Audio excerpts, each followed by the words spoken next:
All right, my name is Justin Proffitt. I'm going to talk to you for a limited time only about what goes into a great commercial. So you're at home, you're sitting on your couch, you're drinking a cold beer after a long day at work, and you're watching your favorite show, and the cliffhanger is about to come up. And then what happens? What happens? Bam! TV commercial. We're all so angry when that happens, right? It's like, oh, they're wasting my time. I never buy things when a commercial comes on. They're just killing me, you know? Well, here's the thing. It actually does convince you to buy things. You just don't know it. A lot of it's subconscious. Think about all of the fantastic ad campaigns that you remember from your life. Old Spice Guy, the Budweiser Frogs, the 1980s Macintosh computer commercial saying that they were going to revolutionize the world. You remember them, you just don't think about it a lot. Now, if you still don't believe me, think about the Super Bowl. In 2013, advertisers spent $4 million for 30 seconds of airtime during the Super Bowl. $4 million for an impression. That's a lot of money. So there's certainly something to be said there. And look at the E-Trade babies. In 2008, E-Trade almost went bankrupt. And after the E-Trade babies commercial, it completely revitalized their business. One commercial. Now here's the difficult part. By the time you're 65 years old, you'll have seen 2 million commercials over the course of your life. And it's not because you don't have lives, it's just because they're on all the time. Okay? And that's over a year of your life. So it's not easy to break through this clutter and have a good ad like that.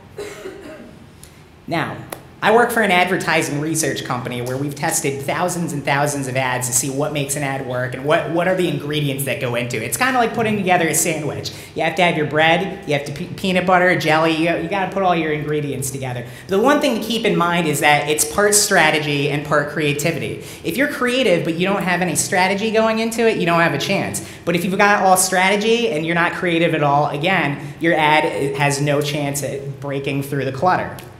So what goes into a good commercial? First off, you got to catch people's attention. I don't care how great your ad is. If I don't catch your attention, it's worthless, out the window, because you didn't even notice it, okay? And think about how many brands you see on a daily basis, Facebook, Twitter, in your car.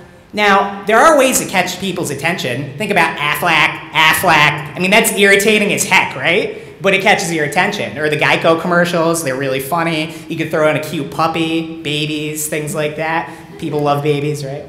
Now here's the other problem too, right? How many times have you gone up to one of your friends and said, hey, did you see that commercial where this thing happened and then this thing happened? Oh yeah, what was that for? I don't know.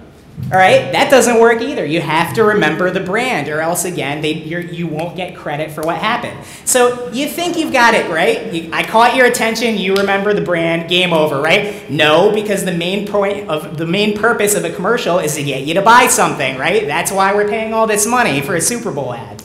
So, do you want to eat that? I don't want to eat that. You might remember this picture when you go home. Heck, you might even know what brand it is. Actually, that's something that I cooked, and it's horrible. But anyways, I don't want to eat that. Do you? It's got to persuade you. It's got to get you to want to interact with the brand. Now, another thing. It's got to hit your target market, okay? If you're selling cigarettes, do you want to make it appealing to babies? That's probably not a good idea, right? It's got to appeal to the people you're trying to sell to. That's how you make it persuasive. Okay? The other thing is, too, if you have a very well-established brand like Coca-Cola and you want to persuade people, guess what? Every time Coca-Cola has a commercial, they're not trying to get you to go out and buy a Coke. That's impossible. But what's the first brand you think of when you think of soda? Coca-Cola. And that gets you to buy more. Another thing, too, you've only got 30 seconds, okay? You got to keep it short. Get right to the point. You have to tell a story.